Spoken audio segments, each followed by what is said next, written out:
Manusia Ular. Kisah ini adalah cerita fiksi yang bercerita tentang seorang manusia yang sedang bertobat dari kutukan ilmu hitam yang dia kuasai.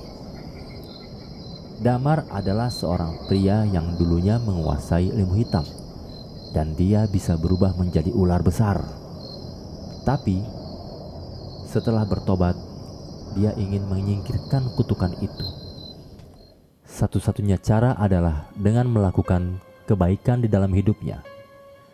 Setiap kali ia membantu seseorang, beberapa sisik ularnya akan copot, yang menjadi tanda bahwa kutukan di dalam tubuhnya semakin berkurang.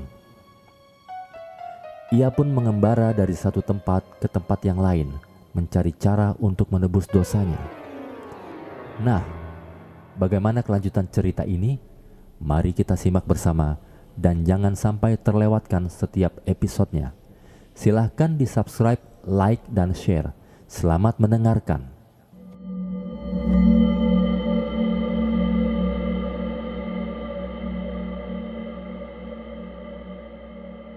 Episode 3, Jejak Darah di Penginapan Tua. Malam sudah larut ketika Damar tiba di sebuah kota kecil yang terletak di dekat perbatasan hutan. Udara dingin menggigit kulitnya, dan hanya beberapa lampu minyak yang masih menyala di sepanjang jalan berbatu. Ia sudah berjalan jauh sejak meninggalkan desa terakhir dan merasa butuh tempat untuk beristirahat sebelum melanjutkan perjalanannya. Di ujung jalan, matanya menangkap sebuah penginapan tua. Bangunannya terbuat dari kayu yang tampak sudah berumur, dengan papan bertuliskan, Penginapan Harapan, yang hampir lepas dari paku-pakunya. Meski tampak usang, tempat itu adalah satu-satunya pilihan bagi Damar untuk bermalam. Saat ia melangkah masuk, lonceng kecil di atas pintu berdenting. Udara di dalam terasa lebih dingin daripada di luar. Meja resepsionis kosong, hanya ada sebuah bel kecil yang berdebu. Damar menekan bel itu sekali. Suara dentingnya menggema di ruangan, namun tak ada jawaban. Tiba-tiba, seorang pria tua muncul dari balik tirai di belakang meja. Wajahnya keriput, matanya cekung, dan senyumnya terasa aneh. "Malam, Tuan," katanya dengan suara serak. "Mencari tempat beristirahat?" Damar mengangguk. "Ya." "Ada kamar kosong?" Pria tua itu mengangguk pelan. "Tentu. Silakan naik ke lantai 2. Ambil kamar nomor 7. Damar mengambil kunci yang diberikan dan menaiki tangga kayu yang berderit di bawah langkahnya. Lorong di lantai 2 panjang dan sempit, dengan beberapa pintu kamar berderet di sisi kanan dan kiri. Namun, ada satu hal yang membuatnya merinding. Di ujung lorong, ada noda merah gelap di lantai kayu. Seperti bekas darah. Damar menelan ludah. Ia mencoba mengabaikan firasat buruknya dan masuk ke kamar nomor 7. Namun, begitu ia menutup pintu, sesuatu yang aneh mulai terjadi. Suara di malam hari. Kamar itu sederhana. Hanya ada sebuah ranjang kayu, meja kecil, dan jendela yang menghadap ke halaman belakang yang gelap. Damar meletakkan tasnya di lantai dan duduk di ranjang. Baru saja ia ingin meregangkan tubuh, tiba-tiba ketukan pelan terdengar dari balik pintu. Tok, tok, tok. Damar menoleh tajam. Ia tidak mendengar langkah kaki siapapun di lorong sebelumnya. Siapa yang mengetuk pintunya? Ia berdiri perlahan dan berjalan ke arah pintu. Namun, sebelum tangannya menyentuh gagang pintu, ketukan itu terdengar lagi. Kali ini lebih keras. Tok, tok, tok. Damar menarik napas dalam. Ia bisa merasakan hawa aneh di balik pintu. Dengan hati-hati, ia membuka pintu sedikit. Namun, di luar kamar, lorong itu kosong. Tidak ada siapa-siapa. Damar menyipitkan mata, mencoba mendengar sesuatu. Hanya kesunyian yang menyelimuti lorong sempit itu. Ia menutup pintu kembali, merasa ada sesuatu yang tidak beres di penginapan ini. Sosok di cermin. Damar duduk kembali di ranjang. Namun, rasa kantuknya hilang. Ia merasa gelisah, seolah ada sesuatu yang mengawasinya.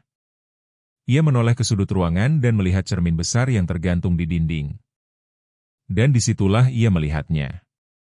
Bayangan seorang wanita berdiri di belakangnya. Damar langsung berbalik, tapi tidak ada siapa-siapa di sana.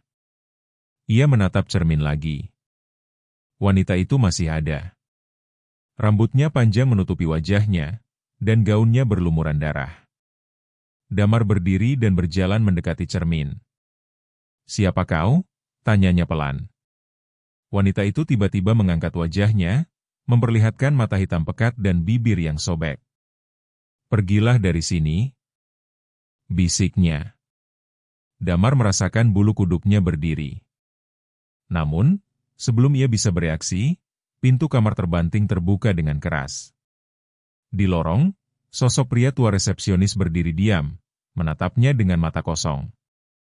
Damar menatapnya dengan waspada. "Apa yang terjadi di penginapan ini?" tanyanya tajam. Pria tua itu menyeringai. "Kau sudah terlambat untuk pergi, nak." Lalu, semua lilin di lorong padam.